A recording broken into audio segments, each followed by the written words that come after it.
Hi hello friends, welcome back to my YouTube channel. So ಇವತ್ತು quick and ಟೇಸ್ಟಿಯಾಗಿ tomato rasam ಹೇಗೆ ಮಾಡೋದು ನೋಡೋಣ ಬನ್ನಿ. ಇಲ್ಲೊಂದು ಪಾತ್ರೆಗೆ ಆಯಿಲ್ ಆ್ಯಡ್ ಮಾಡ್ಕೊಂಡಿದ್ದೀನಿ. ಅದಕ್ಕೆ ಕಟ್ ಮಾಡ್ಕೊಂಡಿರೋಂಥ ಟೊಮೆಟೊ ಮತ್ತು ಬೆಳ್ಳುಳ್ಳಿನ ಫ್ರೈ ಮಾಡ್ಕೊತಾ ಇದ್ದೀನಿ 2 ಮಿನಿಟ್ಸ್. ಫ್ರೈ ಮಾಡ್ಕೊಂಡಿದ ನಂತರ ಇದು ಆರಿದ ನಂತರ ಮಿಕ್ಸಿ ಜಾರ್ಗೆ ಇದನ್ನು ಆ್ಯಡ್ ಮಾಡ್ಕೊಬೇಕಾಗುತ್ತೆ.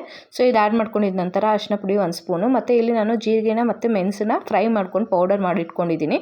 ನೀವು ಬೇಕಾದರೆ ಜೀರಿಗೆನ ಮತ್ತು ಮೆಣಸನ್ನ ಫ್ರೈ ಮಾಡ್ಕೊಂಡು ಹಾಗೆ ಕೂಡ ಹಾಕ್ಕೊಬೋದು. ಮತ್ತು ಇದಕ್ಕೆ 1 ಟೇಬಲ್ ಸ್ಪೂನ್ ಆಗುವಷ್ಟು ಖಾರದ ಪುಡಿನ ಆ್ಯಡ್ ಮಾಡ್ಕೊಂಡು ಗ್ರೈಂಡ್ ಮಾಡ್ಕೊಂಡು ಸೈಡಲ್ಲಿ ಇಟ್ಕೊತಾ ಇದ್ದೀನಿ. ಸೊ ಇಲ್ಲಿ ನೆಕ್ಸ್ಟ್ ಅದೇ ಪಾತ್ರೆಗೆ ಆಯಿಲ್ ಆ್ಯಡ್ ಮಾಡಿಕೊಂಡು ಸಾಸಿವೆ ಮತ್ತು ಕರಿಬೇವು ಮತ್ತು ಈರುಳ್ಳಿನ ಚೆನ್ನಾಗಿ ಫ್ರೈ ಮಾಡ್ಕೊತಾ ಇದ್ದೀನಿ.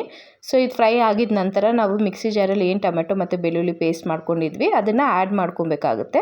ಸೊ ಇಲ್ಲಿ ನೀರನ್ನು ಆ್ಯಡ್ ಮಾಡ್ಕೊಬೇಕು. ಕನ್ಸಿಸ್ಟೆನ್ಸಿ ನಿಮ್ಮ ರಸ ಕನ್ಸಿಸ್ಟೆನ್ಸಿ ಹೇಗೆ ಬೇಕೋ ಅದನ್ನ ನೋಡಿಕೊಂಡು ನೀವು ನೀರು ಆ್ಯಡ್ ಮಾಡ್ಕೊಳ್ಳಿ. ಮತ್ತು ರುಚಿಗೆ ತಕ್ಕಷ್ಟು ಉಪ್ಪು.